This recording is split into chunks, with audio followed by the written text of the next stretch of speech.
नमः संस्कृताय। साथियों, आज हम पढ़ेंगे सौहार्दम प्रकृते शोभा नामक पाठ का 8वां भाग पढ़ेंगे। इस पैराग्राफ को हम पहले पढ़ चुके हैं। अब इसके प्रश्न और उत्तर के विषय में हम डिस्कस करेंगे। तो आइए जानते हैं। एक पदेन उत्तरत, एक पद में उत्तर दीजिए।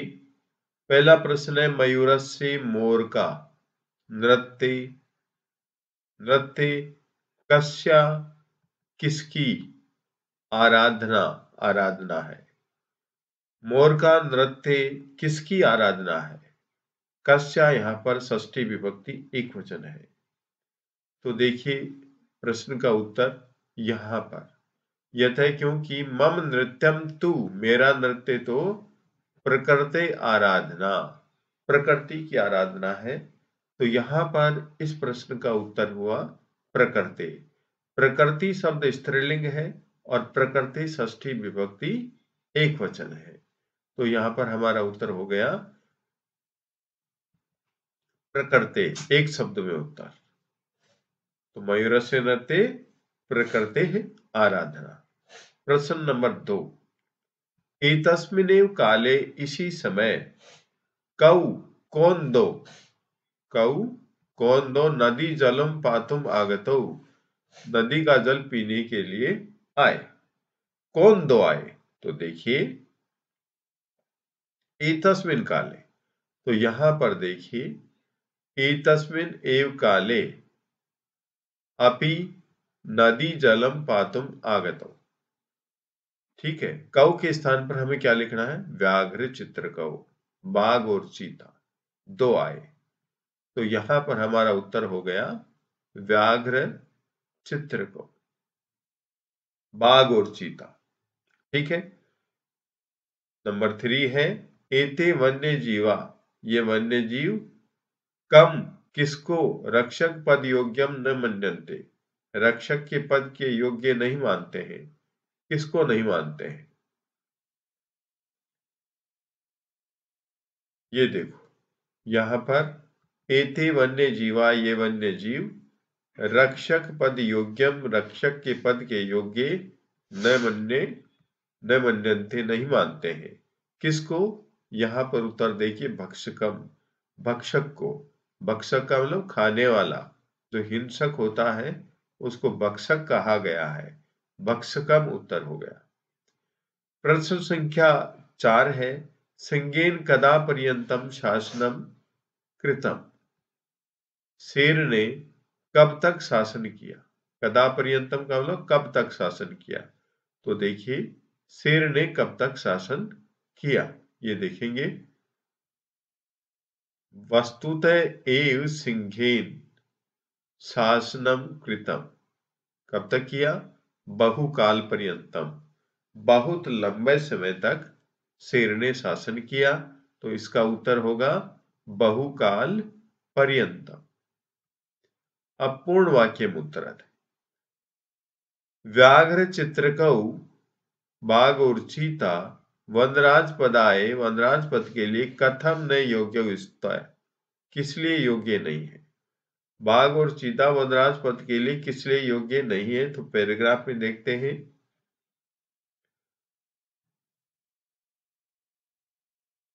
या शेर कह रहा है, क्या कह रहा है कि तूष्णीम भव, वो तुम दोनों चुप रहो। युवाम अपी, तुम दोनों भी मत सदृश है, मेरे समान भक्षको भक्षक हो नहीं तो रक्षक हो। समझ गए? तुम भी मेरे समान भक्षक हो, रक्षक नहीं हो। इत्य वन्य जीवा भक्षकम रक्षक पद योग्यम न मन्यते, ये वन्य जीव भक्षक को रक्षक पद के योग्य नहीं मानते हैं। ये उत्तर हो गया। तो देखिए उत्तर यहां पर व्याघ्र चित्रकौ, चित्र की लिखा हुआ है, इसको चित्रकौ पढ़ेंगे। जैसे ऊपर वाला शब्द है वैसे ही व्याघ्र चित्रकौ, ये मिस्टेक हो गई है लिखने में। तो व्याघ्र चित्रकौ, बाघ और चीता, यहाँ पर चित्रकौ पढ़ेंगे, चित्रकौ लिखेंगे आप। वनराज पदाय योग्य न स्थ, वनराज पद के लिए योग्य नहीं है। यतो ही क्योंकि, तव अपि वे दोनों भी क्या है? भक्षकौ। क्या है वे दोनों? भक्षकौ। यहाँ पर कह के भी औ की मात्रा लगाएंगे। वे दोनों भक्षकौ है, न तो रक्षको न कि रक्षक। वन्य जीवा भक्षकम रक्षक पद योग्यम न मन्यते। वन्य जीव रक्षक भक्षक को रक्षा के पद के योग्य नहीं मानते हैं। ठीक है, तो यहां पर जो भक्षको लिखा हुआ है, इस क के औ की मात्रा भी आप लगा देंगे, भक्षकौ ऐसा पढ़े। प्रश्न संख्या 2, परम अधुना को विपक्षी एवं राजा इति निश्चेतव्यम इति वाक्यम किमर्थम उक्तम अस्ति। लेकिन अब कोई भी पक्षी ही राजा हो, इस प्रकार का निश्चय किया गया। इति वाक्यम, ये वाक्य किस लिए कहा गया है? ये वाक्य किस लिए कहा गया है? क्योंकि ये वाक्य इसलिए कहा गया है कि शेर ने बहुत समय तक शासन कर लिया। देखो लिखा, वस्तुतैव सिंहेन बहुकाल पर्यंतम शासनम कृतम परम अधुना तो, लेकिन अब तो को अपि पक्षी एवं राजेति निश्चितव्य, इसलिए कहा गया कि बहुकाल पर्यंतम शासनम कृतम। किसने किया? शेर ने किया। तो देखिए प्रश्न, परम अधुना कोपि पक्षी एवं राजेति निश्चितव्य इति वाक्यम एतदर्थम उक्तम अस्ति। अब है आगे उत्तर, यतो ही क्योंकि सिंहेन शेर के द्वारा बहुकाल पर्यंतम शासनम कृतम लंबे समय तक शासन किया गया। ये उत्तर है इसका। यहां देखिए, यहां पर भी पैराग्राफ पे देख सकते हैं हम। देखिए, वस्तुतः वास्तव में ही शेर के द्वारा, सिंहेन शेर के द्वारा, तृतीया विभक्ति एक वचन, बहुकाल पर्यंतम लंबे समय तक शासनम कृतम शासन किया गया। ये उत्तर है। ठीक है, अब आगे देखिए प्रश्न संख्या 3, इसमें लिखा हुआ कि यथा निर्देशम उत्तरति, निर्देश के अनुसार उत्तर दीजिए। तो पहला प्रश्न है, व्याघ्र चित्रकौ अपि नदी जलम पातुम आगतौ। बाघ और चीता भी नदी का जल पीने के लिए आ गए। इत्यस्मिन् वाक्ये, इस वाक्य में कर्तृपदम किम अस्ति। कर्तृपदम, कर्तृपद क्या है? कर्तृपद बोलते हैं कर्ता। तो यहां पर नदी का जल पीने के लिए आए, कौन आए? व्याघ्र चित्र को। तो यहां पर उत्तर हो गया व्याघ्र चित्र। ठीक है, तो आंसर क्या हो गया हमारा? व्याघ्र चित्र। ये आए नदी का जल पीने के लिए।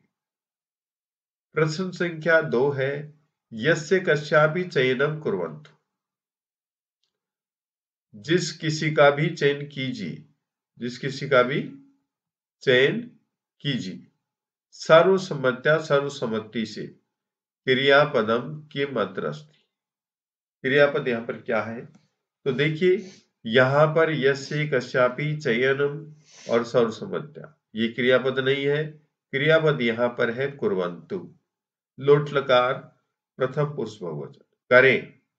तो उत्तर क्या होगा हमारा? कुर्वन्तु होगा। उत्तर क्या होगा यहाँ पर? कुर्वन्तु।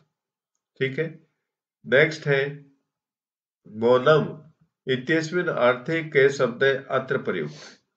मौन, इस अर्थ में यहाँ कौन सा शब्द प्रयोग किया गया है? मौन का मतलब चुपचाप, शांत। तो इस शब्द का अर्थ प्रयोग किया गया तूष्णिम। तूष्णिम का मतलब होता है मौन, शांत, बिल्कुल शांत। आगे क्वेश्चन नंबर 6 है, मम पिच्छा नाम अपूर्वम सौंदर्यम अस्ति। मेरे पंखों का अपूर्व सौंदर्य है। विशेषण पदम के मतरस्ती, यहाँ पर विशेषण पद क्या है? सौंदर्य। किसके? पंखों का। तो ये है विशेषण पद, आंसर हो गया पंखों का सौंदर्य। ये इसका उत्तर हो गया। नेक्स्ट प्रश्न 5 है, अंतः इत्यस्य विलोम पदम किम अस्ति।